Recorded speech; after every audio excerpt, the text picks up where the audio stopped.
नाथ महाराज की जय. सद्गुरु भरद्वाज महाराज की जय. குருதேவ தத்தா. சாய்நாதரின் அனுகிரகத்தோடும் மாஸ்டர் அவர்களின் ஆசீர்வாதத்தோடும் சத்சங்கம் என்ற இந்த முறையில் நாம் எல்லோரும் ஒன்று கூடியிருக்கோம். இன்னைக்கு 12வது வாரம். நாம 3வது அத்தியாயத்துல இருந்து நாம பார்க்குறோம். போன வாட்டி நம்ம என்ன பார்த்தோம்னா, மகான்கள் அப்படின்ற மகான்கள் எல்லாம் பித்தர் மாதிரி இருப்பாங்க அப்படின்றத நாம பார்த்தோம். இந்த வாட்டி பண்டாம்பே என்னும் இடத்தில் இருந்து கங்காக்கீர் என்ற பெயர் கொண்ட வைஷ்யரும் கிரகஸ்தனுமான மகான் ஒருவரும் அடிக்கடி ஷிரடிக்கு வருவார்.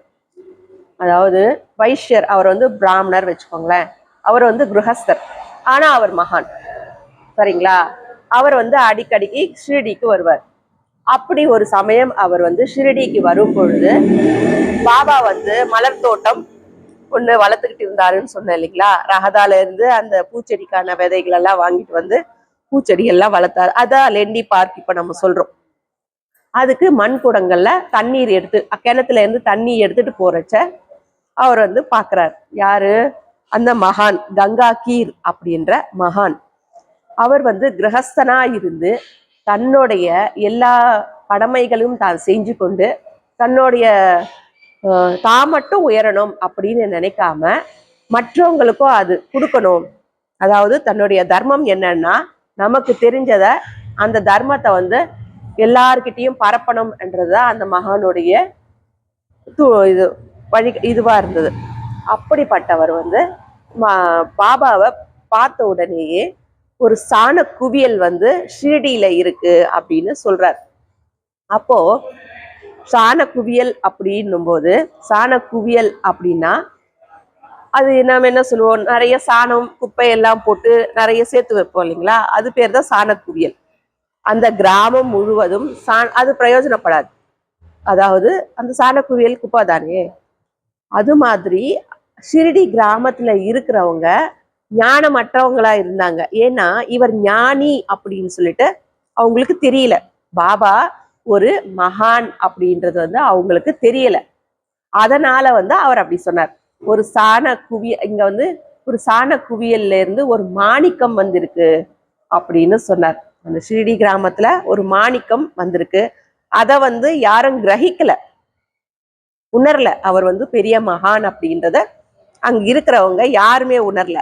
ஒரு 2 பேர் தவிர. யாருன்னா பாயாஜி அம்மா, அதுக்கப்புறம் மஹால் சாபதி அந்த பூசாரி, அவங்க 2 பேர் மட்டும்தான் அவரை ஞானி அப்படின்ட்டு தெரிஞ்சுக்கிட்டு அவர் கூட சம்பாஷணைகள் செய்யறது, அவருக்கு உதவியா இருக்கிறது, இதெல்லாம் செஞ்சுக்கிட்டு இருந்தாங்க. அப்படி இவரை பார்த்த உடனே அந்த வைரம், இந்த ஷிரடிக்கு ஒரு வைரம் வந்திருக்கு, இது ஒரு புண்ணியஸ்தலமா மாறப்போகுது, இந்த பூமி ரொம்ப பேர் பெற்றது அப்படின்னு சொல்லிட்டு அவர் சொல்லுவார். சொன்ன உடனே போய் அவரை சாஷ்டாங்கமா நமஸ்காரம் பண்ணுவார் பாபாவை. பண்ண உடனே அவங்க 2 பேர் கையை பிடிச்சிக்கிட்டு என்ன சொல்லுவாங்கன்னா, பாபா என்ன சொல்வாருன்னா, ஒரு தேவாலயம் மசூதிக்கு வந்திருக்கு அப்படின்னு சொல்வார். ஏன்னா அவர் பிராமணர் இல்லைங்களா? இவரை பிராமணரா முஸ்லீமா கிறிஸ்டியனா அப்படின்றது எதுவுமே தெரியாது. ஆனா இருக்கிறது மசூதியில. அதனால அவர் ஒரு தேவாலயம் ஒரு மசூதிக்கு வந்திருக்கு அப்படின்னு சொல்வார். இங்க நாம என்ன பார்க்கணும்னா, அவங்க உடலால தான் அப்படி இருக்காங்களே தவிர மனதால அவங்க 2 பேர் அந்த மாதிரி இல்லை. அவங்க மனதை மட்டும்தான் அவங்க பரிமாறி கொள்கிறாங்க இல்லைங்களா? அங்க ஞானி, ஒரு ஞானி இன்னொரு ஞானியே கண்டுபிடிக்க முடியும். அஜ்ஞானியா இருந்தா நமக்கு தெரியாது. அப்போ ஷிரடியில இருக்கிறவங்க அஜ்ஞானியாவே இருந்தாங்க. ஞானியா இல்லாததாலதான் பாபா யாரு அப்படின்னு சொல்றது அவங்களுக்கு தெரியல. சரியா? அதனாலதான் சொல்றாங்க. இவர் சொல்லியிருக்காரு, அண்ணாமலையார் கோவில்ல இருப்பாரு, அவர் யாருங்க?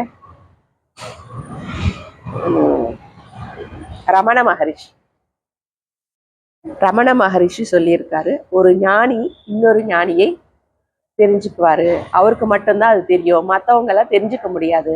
சாதாரண மனுஷரால ஒரு ஞானி யாருன்னு கண்டுபிடிக்க முடியாது. நமக்கு தெரியுமா ஞானி எப்படி இருப்பாருன்னு? நமக்கு தெரியாது. ஆனா ஒரு ஞானி இன்னொரு ஞானியை கண்டுபிடிப்பார். இதுல என்ன தெரியுதுன்னா, நாம ஞானி ஆகணும் அப்படின்னா நாம கேள்வி கேட்கணும். எதுவா இருந்தாலும் நம்ம தெரிஞ்சுக்கணும் இல்லைங்களா? நாம எதுவா இருந்தாலும் தெரிஞ்சுக்கிட்டாதான் நமக்கு அஜ்ஞானத்துல இருந்து வெளியே வருவோம், இல்லைன்னா அஜ்ஞானத்திலேயே இருப்போம் இல்லைங்களா. அதனால வந்து கேள்வி கேட்கணும், எல்லாரையும் எதுவா இருந்தாலும் கேள்வி கேட்கணும். இப்ப நம்ம பசங்க நம்மளை கேட்கறாங்க கேள்வி, ஆனா நம்மளால பதில் சொல்ல முடியல. ஏன்னா நம்ம அம்மா நமக்கு சொல்லி கொடுக்கு. அதான் எங்க அம்மா எனக்கு, என் பையன் என்ன கேட்டா கூட நான் என்ன சொல்லுவேன்னா, எங்க அம்மா எனக்கு இப்படிதான்டா சொல்லி கொடுத்தாங்க, ஏமா நீ கேட்கல அப்படின்னு சொல்லிட்டு என் பையன் கேட்பான். ஆனா எனக்கு தெரியல, ஆனா அவனே கண்டுபிடிச்சு இப்ப எனக்கு சொல்றான். அதனால இப்ப நான் கூட எந்த விஷயமா இருந்தாலும் அது ஏன் எதுக்கு அப்படின்ற கேள்வி கேட்க வேண்டிய, கேட்டு தெரிஞ்சுக்கணும் அப்படின்ற ஒரு ஆவல் எனக்கும் வந்திருக்கு. அப்புறம் அதே மாதிரி புகழ்பெற்ற அகல்கோட் மகாராஜ், அவர் வந்து யாருன்னா பாபாவுடைய 5 அவதாரங்கள் இல்லைங்களா. ஃபர்ஸ்ட் தத்த அவதாரங்கள் சொல்லுவாங்க. அதுல வந்து ஃபர்ஸ்ட் அவதாரம் வந்து ஸ்ரீ பாத வல்லபா, 2வது அவதாரம் வந்து நரசிம்ம சரஸ்வதி, 3வது அவதாரம் வந்து மாணிக்க பிரபு, 4வது அவதாரம் அக்கல்கோட் சுவாமி, 5வது தான் சாய்பாபா. சரிங்களா. அக்கல்கோட் மகாராஜ் அவருடைய சீடனா இருந்தவர். அங்க அந்த ஏவாலா அப்படின்னு சொல்ற மடத்தை சேர்ந்த ஆனந்த சுவாமி அப்படின்ற இன்னொருத்தர் வந்து புகழ்பெற்ற மகான். அவர் வந்து 1885 பாபாவை பார்த்திருக்கார். பாபாவை பார்த்து அவர் என்ன சொல்லியிருக்காருன்னா, அங்குள்ள மக்களிடம், இவர் சாதாரண மனிதரை போல நமக்கு தெரிஞ்சாலும் இவர் வந்து ஒரு வைரம் தான், உங்களுக்கு தெரியல, இவருடைய பிரகாசம் உங்களுக்கு தெரிய மாட்டேங்குது, இனிமே நீங்க தெரிஞ்சுப்பீங்க, இது ஒரு புண்ணிய கஷேத்திரமா ஷிரடி உங்களுக்கு மாறப்போகுது அப்படின்னு சொல்லிட்டு அவர் போயிட்டார். அதுக்கப்புறமா பாபாவுடைய சில மாற்றங்கள், அவர் வந்து முதல்ல எப்படி இருந்தாருன்னா, தலைய ரொம்ப நீண்ட முடி வளர்த்துக்கிட்டு இருந்தாரு. அதுல இருந்து அவர் தலைப்பாக்கு சுருட்டி இடது காது பக்கத்துல வச்சுக்கிட்டாரு. அவருடைய துணிகளை வந்து கிழிஞ்சு போன துணியை தான் அவர் ரொம்ப போட்டு இஷ்டப்பட்டார். ஏன்னா கடவுள் வந்து அப்பதான் நம்மள ஏழைகளுக்கு தான் பாதுகாவலனா இருப்பார் அப்படின்னு அவரு சொல்றாரு. அதனால வந்து அவருடைய சாக்கு துணியை தான் படுக்கையாவும் அவருடைய இருக்கையாவும் அவர் பயன்படுத்தினார். இப்போ மகானா இருக்கணும், சுவாமியை நம்ம நம்புறோம், தெய்வத்தை நாம நம்புறோம் இல்லைங்களா. அப்போ கடவுள் நமக்கு என்ன சொல்லியிருக்காரு, எளிமையா இரு அப்படின்னு சொல்லியிருக்கார், எல்லார்கிட்டையும் அன்பா இரு அப்படின்னு சொல்லியிருக்கார். அவங்களுடைய வேலை என்னன்னா, தன்னுடைய தான் தெரிஞ்சுக்கிட்ட தர்மத்தை நான் அங்க இருக்கிறவங்களுக்கு எல்லாம் பரப்புறது தான் அவங்களுடைய வேலை, தாயாய கடமையா இருந்தது. அவங்க கடமையை அவங்க செஞ்சுக்கிட்டே இருக்காங்க. அப்படி இருந்தும் ஏதோ ஒரு கல் வந்துகிட்டே இருக்கு. இப்போ நான் கூட ஒரு வேலை செய்யறேன்னா, ஒரு நல்லது செய்யறேன்னா 1008 தடுங்கள் வரும் இல்லைங்களா. ஏதோ ஒன்று குறை சொல்லுவாங்க, ஏதாவது ஒன்று சொல்லிக்கிட்டே இருப்பாங்க. நம்ம ஒரு நல்ல வேலை செஞ்சா போதும், மற்றவங்களுக்கு அது பொறுக்காது, ஏன்னா இவ ரொம்ப இதுல ஃபேமஸ் ஆயிடுவாளோ அப்படின்ற ஒரு இது வந்துடும் அவங்களுக்கு. அதனால வந்து பேசுறவங்க பேசிக்கிட்டே, ஆனா ஞானிகள் வந்து எதையுமே அவங்க காது கொடுத்து கேட்க மாட்டாங்க, தான் செய்யறதுதான் செஞ்சுக்கிட்டே போயிடுவாங்க. இதேதான் இயேசு கிறிஸ்துவும் சொல்லியிருக்கார். என்னன்னா, நீ மற்றவங்களுக்கு நன்மை செய்யணும், அது எந்த விதமான அதாவது ஒரு வேலையை நம்ம செய்யறோம் அப்படின்னா அதுக்கு நாம எந்தவித எதிர்பார்ப்பும் இருக்கக்கூடாது. அப்படித்தான் நம்மளுடைய கடமையை நம்ம செய்யணுமே தவிர எதிர்பார்ப்போட நம்ம ஒரு கடமையை செய்யக்கூடாது.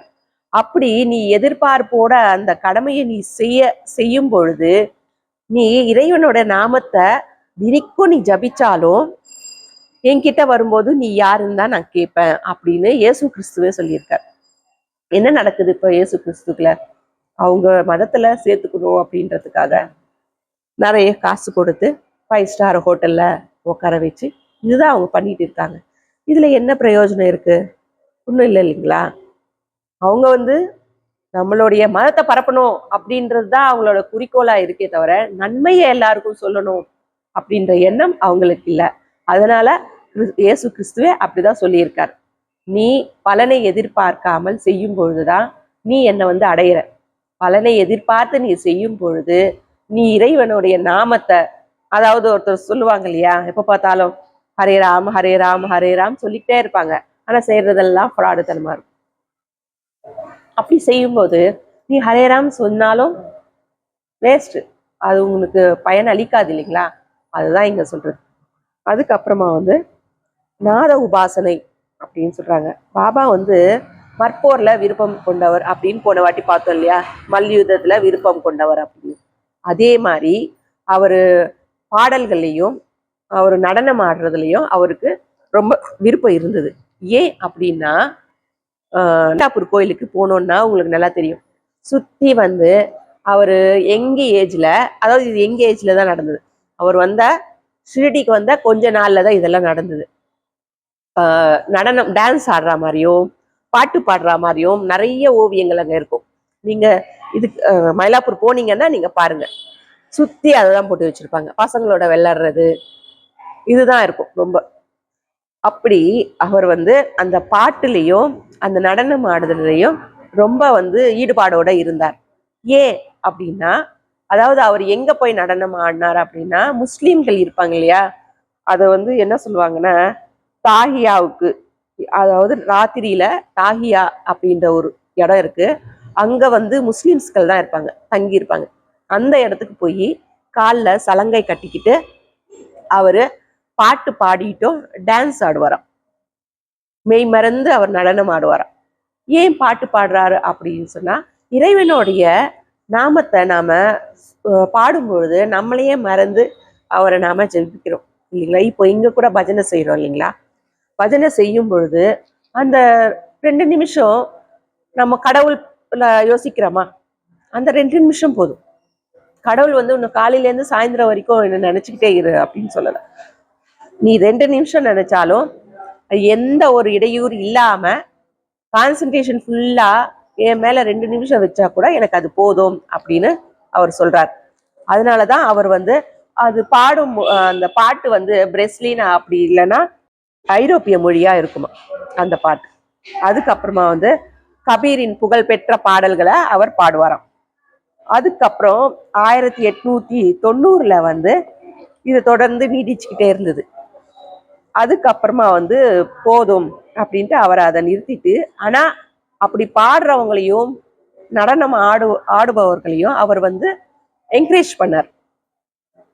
அது இவர் நிறுத்திட்டாரு, ஆனா அந்த பாடல் கேட்கறதுக்கும் இவர் போவாரு, நடனம் ஆடுகிறவர்களை பார்த்தும் இவர் வந்து என்கரேஜ் பண்ணிக்கிட்டு தான் இருந்தார். அதுக்கப்புறம் கௌலி கீர்த்தனங்கள் 7 நாள் இடைவிடாத இறைவனுடைய பெருமை பாடுதல் அப்படின்னு சொல்லுவாங்க. 7 நாள் வந்து இறைவனுடைய பெருமை, அதாவது ஹரிகதா அப்படின்னு சொல்லுவாங்க இங்க. அப்படி இல்லைன்னா இந்த சத்சங்கம் அப்படின்னு நினைக்கலாம். சப்தஹாம் பண்ணுவாங்க அப்படின்னா பாராயணம்.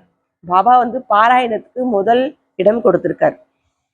ஏன்னா பாராயணத்தால மட்டும்தான் நம்ம மனசை வந்து கட்டுப்படுத்த முடியும். சரிங்களா, பாராயணம்ன்றது மிகப்பெரிய விஷயம். அதை நாம செய்ய மாட்டேங்கிறோம். எனக்கு வேலை இல்லை, எனக்கு டைம் இல்லை, காலையில இருந்து எனக்கு டைமே இல்லை அப்படின்னு நம்ம சொல்றோம். நிஜம்தான், இருக்கலாம், இல்லாம இல்லை. ஆனா அதுக்கு எல்லா வேலைக்கும் நம்ம டைம் ஒதுக்கும் பொழுது நாம அதுல இருக்கிற 2 வரியை படிக்கிறதுக்கு நாம டைம் ஒதுக்கினோம்னா அப்ப நமக்கு அதனுடைய இறைவனுடைய அருள் எப்ப ஏற்பட்டது அப்படின்றத நாம புரிஞ்சுக்கலாம். ஏன்னா யாரும் அந்த மாதிரி பண்றது இல்ல, சிலர் பண்றாங்க. சிலர் பண்ணாலும் அதுக்கப்புறமா சத்சங்கம் அப்படின்றத கேட்கிறோம். ஏன்னா நாம வரிகளை படிச்சிடுறோம், அதுல பாதி தான் நம்ம புரிஞ்சுக்க முடியும், மீதி எல்லாம் நமக்கு புரியாது. அது வந்து சத்சங்கத்துல வந்தீங்கன்னா அது உங்களுக்கு புரியும்.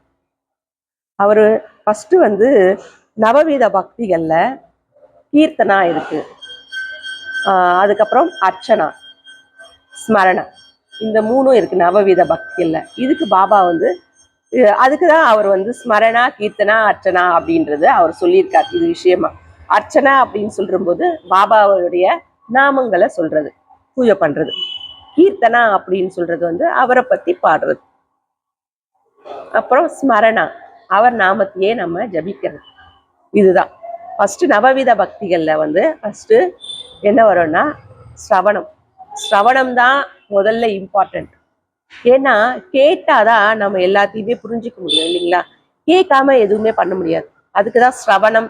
அந்த நவவித பக்திகள், அது 9 விதமான பக்திகள். நவவித பக்திகள் என்ன என்னமோ நினைச்சுக்க போறீங்க, 9 விதமான பக்திகள் வரும். அதுல வந்து முதல்ல இருக்கிறது ஸ்ரவணம் அப்படின்வாங்க. ஸ்ரவணம் அப்படின்னா கேட்கறது. இன்னைக்கு நீங்க வந்து காது கொடுத்து மனசால கேட்குறீங்க இல்லையா இந்த சஸ்தங்கம், அதுதான் ஸ்ரவணம். இதையே நினைச்சுக்கிட்டு இருக்கோம் இல்லைங்களா, அதுதான் மனனம். இப்போ நான் ஒண்ணு சொல்றேன், ஓ இப்படியெல்லாம் சொன்னாங்கல்ல அவங்க அப்படின்னு சொல்லிட்டு இப்ப இல்ல வீட்டுக்கு போன உடனே நம்ம நினைச்சுக்கிட்டு இருப்போம் இல்லைங்களா, அதுதான் மனனம். அதை அப்படியே மனனம் பண்ணிக்கிட்டு கீர்த்தனம், அந்த மாதிரி நவவித பக்திகள் இருக்கு. இது நான் ஃபுல்லா வந்து இதோடைய கிளாரிட்டியா இன்னொரு சசங்கத்துல நான் சொல்றேன். ஏன்னா சொல்லிக்கிட்டே இருந்தேன்னா டைம் முடிஞ்சிடும். நவவித பக்திகள் சொல்றதுக்கு 2 மணி நேரம் ஆகும், சரிங்களா? அப்படி அவங்க வந்து அந்த பாராயணத்துக்கும் சத்சங்கத்துக்கும் பாபா வந்து முதலிடம் கொடுத்திருக்காரு. அவர் கீர்த்தனங்கள், 7 நாட்கள் இடைவிடாத இறைவனுடைய பெருமை பாடுதல், சப்தஹாம் ஆகியவற்றை அவர் ஊக்குவித்தும் வந்தார். சென்னையில இருக்கிற லக்ஷ்மி அம்மான்னு ஒருத்தவங்க இருக்காங்க. அந்த காலத்திலேயே சென்னையில இருந்து லக்ஷ்மி அம்மா, அவங்க வந்து ஹரிதாசிகள் அப்படின்னு சொல்லுவாங்க. எப்படின்னா இறைவனுடைய பாடல்களை பாடுறவங்க. காசிக்கு போற வழியில வந்து ஒரு வாட்டி ஷிரடிக்கு போறச்ச அங்க வந்து தான் வந்து அவரை நினைச்சுக்கிட்டு இருக்க அப்படின்னு அவருக்கு தெரிஞ்சது. ஏன்னா அவர் வந்து மனதால மட்டும்தான் பார்ப்பார், இன்னும் உருவத்தாலேயோ எதாலையும் பார்க்கறது இல்லை. ஒரு மனுஷனை பார்த்தோன்னே அவர் எப்பேற்பட்டவங்க அவரால் ககிக்க முடியும். ஏன்னா அவர் மகான் இல்லைங்களா. அதனால அவங்க மனசுல வந்து ராமர், அவங்க இஷ்ட தெய்வம் வந்து ராமர். லட்சுமி அம்மாவுக்கு அவர் வந்து ராமரா காட்சி கொடுத்திருக்கார். இதுவே நிதர்சனம் தான். சென்னை எங்க இருக்கு, ஷிரடி எங்க இருக்கு இல்லைங்களா? சென்னையிலேருந்து அவங்க போனாங்க. போயிட்டு அவங்களுடைய இஷ்ட தெய்வம் ராமரை நினைச்சு பக்தி பூர்வமா இருந்தப்போ பாபாவே அவங்களுக்கு ராமரா காட்சி அளித்தார்.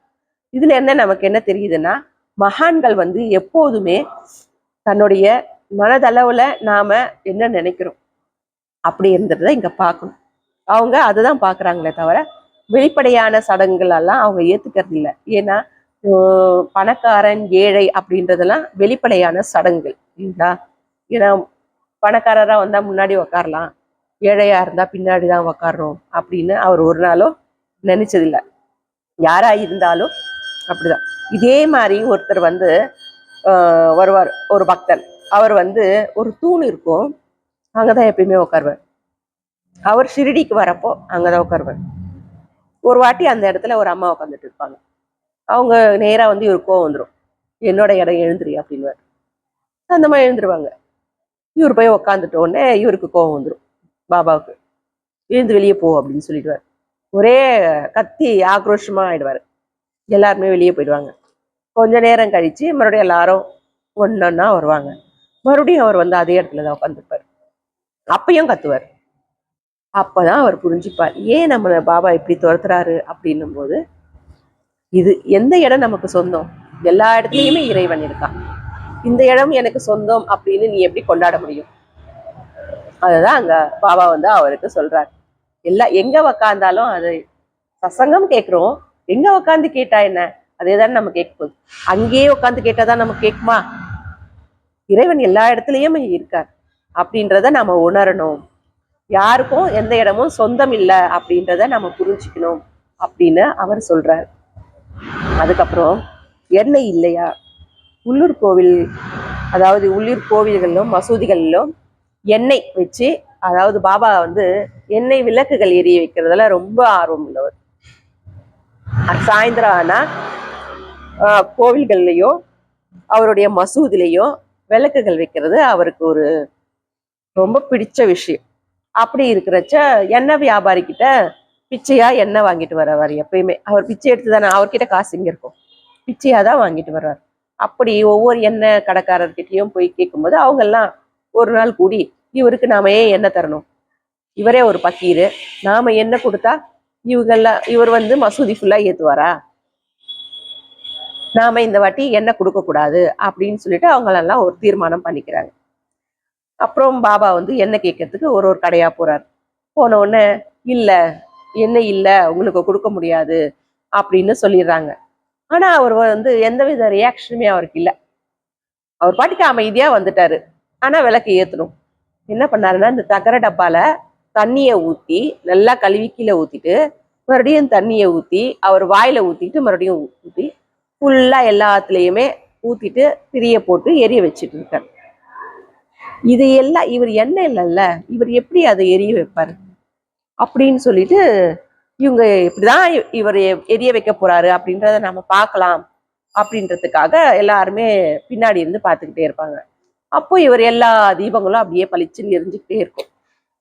அப்பதான் தெரிஞ்சுக்குவாங்க இவர் ஒரு பெரிய மகான், இவர்கிட்ட ஏதோ மகிமை இருக்கு அப்படின்னு சொல்லிட்டு அவர் காலில் வந்து விழுவாங்க. அங்க எண்ணெய் ஊற்றி திரிய போட்டு விளக்கு ஏத்துனது வந்து நம்மளுக்கு தான். நம்ம அக்ஞானம் அப்படின்ற எண்ணெயை ஊற்றி விளக்கு என்ற திரிய போட்டு நமக்கு பிரகாசத்தை கொடுக்குறாரு. ஞானியா நம்மளை ஆக்கணுன்றதுக்காக தான் அவர் வெயிட் பண்ணிட்டு இருக்காரு அப்படின்றத நாம புரிஞ்சுக்கணும் அப்படின்றதுக்காக தான் அவர் அங்க எண்ணெயை ஊத்தாம தண்ணியை ஊற்றி எரிய வச்சார்.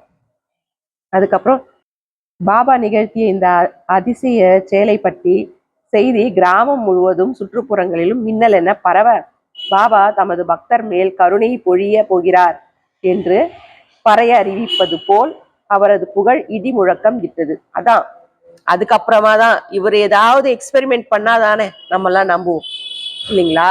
அதே மாதிரி இவர் ரஹதாக் போவார் இல்லைங்களா? பாபா ரஹதாக்கு போகும்போது அங்க வந்து ஒருத்தர் தெங்காலே அப்படின்னு சொல்லிட்டு ஒருத்தர் இருப்பார். சாரி,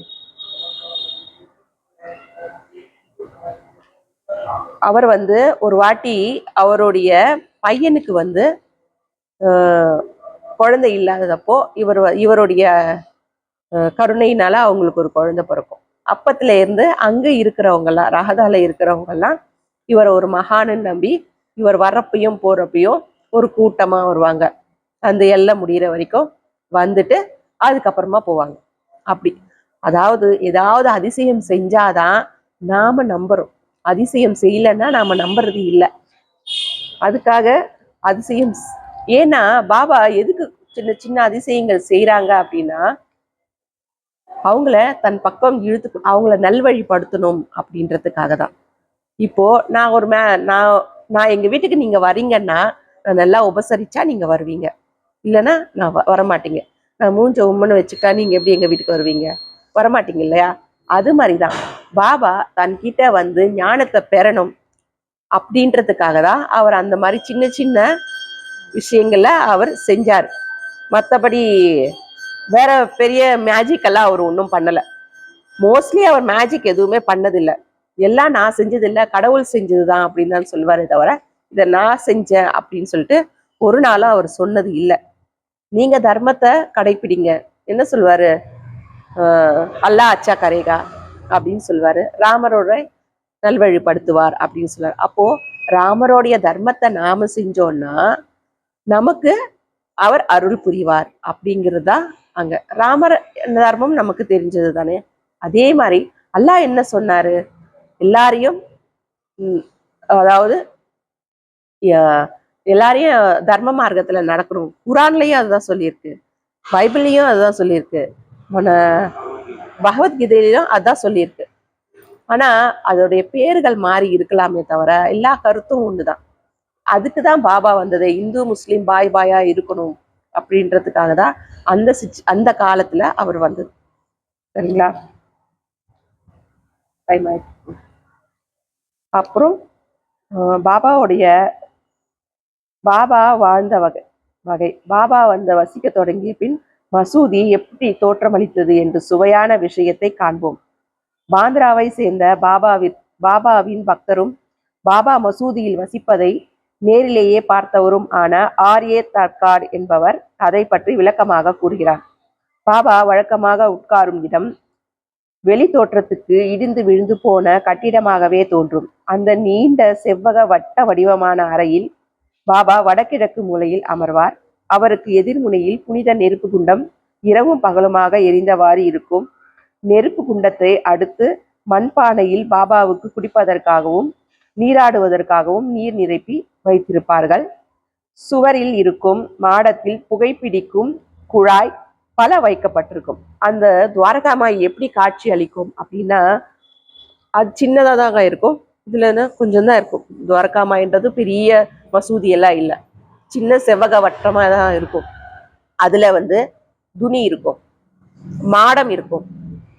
மணி இருக்கும். அப்போ நாம அதை பார்த்தோம்னா எப்படி இருக்கும்னா, அது ஒரு தேவாலயமா, இல்லைன்னா சர்ச்சா, இல்லைன்னா அது ஒரு மசூதியா அப்படின்னு கேட்க தோணும். அந்த மாதிரி தான் இருக்கும். ஏன்னா எல்லா வர்ணத்தவரும் அங்க வந்து தன்னுடைய அருள் பெறணும் அப்படின்றதுக்காக பாபா வந்து அப்படி வச்சு அது வெளியே பார்க்கறதுக்கு மசூதியாவும், உள்ள இந்துஸ் தானே நெருப்பை வணங்குவோம் நம்மெல்லாம். நெருப்பு வந்து நமக்கு துணி துணின்னு சொல்லுவாங்க அதை. ஆனா நெருப்பு குண்டம் அது நம்ம வணங்குவோம் இல்லைங்களா? நாம யாகம்லாம் பண்றது எதுல? அதுலதான். அப்போ மணி அடிக்கிறது, ஆலய மணி அடிக்கிறது எங்கன்னா கிறிஸ்துல. அவருடைய உடை எப்படி இருக்கும்னா ஒயிட் அண்ட் ஒயிட்ல இருக்கும். இதெல்லாம் தலையில தலப்பா கட்டும்போது முஸ்லீமா இருக்காரு, திருப்புறம் சுண்ணும் போது ஹிந்துவா இருக்காரு, உடம்புல அவர் போட்டிருக்கிற ட்ரெஸ்ஸை பார்த்தா கிறிஸ்டினா இருக்காரு. ஸோ அதனால அவர் வந்து எல்லா வர்ணத்தையும் சேர்ந்தவர் தான், இங்க ஜாதி பேதம் எதுவுமே இல்லை அப்படின்னு சொல்றதுக்காக தான் பாபா அந்த மாதிரி உடை அணிஞ்சார். இவர் எங்க பிறந்தார் அப்படின்றது யாருக்குமே தெரியாது, இது வரைக்கும் தெரியல. இப்போ நாம இந்த விஷயத்தெல்லாம் நாம வீடியோ எடுத்து போடுறோம்னா இதுக்கு லைக்ஸோ கமெண்ட்ஸோ கொஞ்சமா வரும், சரிங்களா? இதெல்லாம் நிறைய பேர் பார்க்க மாட்டாங்க. இல்ல இதுவே வேற ஏதாவது இருந்தா, அதாவது வெட்டுறது, பறிச்சுட்டு போறது, அப்படி ட்ரெண்டிங்ல இருக்கிற விஷயமா போட்டா நிறைய இது போகும் இல்லைங்களா? அது மாதிரிதான் இப்போ நாம வந்து விநாயகர் சதுர்த்தி கொண்டாடினோம் இல்லைங்களா? விநாயகர் சதுர்த்தி கொண்டாடும் போது பக்தி பூர்வமா எல்லாருமே ஒன்னா சேர்ந்து ஒரே இடத்துல விநாயகர் சதுர்த்தி கொண்டாடணுன்றதுக்காக தான் ஒவ்வொரு தெருவுலையும் விநாயகர் பெருசா வச்சு கொண்டாடுறாங்க. ஓகே, அது நல்ல விஷயம்தான். ஆனா காலையில பாத்தீங்கன்னா நல்ல சாமி பாட்டா போடுவாங்க, சரிங்களா? ஆனா மத்தியானம் அதுக்கு 10 மணிக்கு தாண்டிடுச்சுன்னா என்னென்ன பாட்டு போடுவாங்க? ஐட்டம் சாங் போடுவாங்க, ட்ரெண்டிங்ல இருக்கிற சாங் போடுவாங்க, அந்த மாதிரி போடுவாங்க. இதெல்லாம் கடவுள் கேட்டாரா? இல்லை இல்லைங்களா? நாம ஆன்மீகமா பார்த்தோம்னா கடவுளை வழிபடணும். அதுக்கு நாம என்ன பண்ணணும்? அவர்கிட்ட வந்து நமஸ்காரம் பண்ணும்போது நம்மளுடைய மனசு அமைதியா இருக்கணும் இல்லைங்களா? அப்படி இல்லாம அங்க போய் சாமி கும்பிடும்போது ஒரு ஐட்டம் சாங் போட்டா நம்ம மனசு அந்த இது எல்லாம் எங்க போகும்? அது மேலதான் போகும். அந்த மாதிரி இல்லாம எப்பயுமே கடவுளை தியானிச்சுக்கிட்டோம், அவர் நாமஸ்மரணை பண்ணிக்கிட்டோம், கீர்த்தனா அர்ச்சனா ஸ்மரணம் இது செஞ்சுக்கிட்டோம், நம்ம வாழ்க்கையை நாம மேலும் மேலும் மேம்படுத்தணும் அப்படின்னு சொல்லிட்டு இன்னைக்கு சத்சங்கத்தை முடிச்சுக்கிறேன். ஸ்வஸ்தி.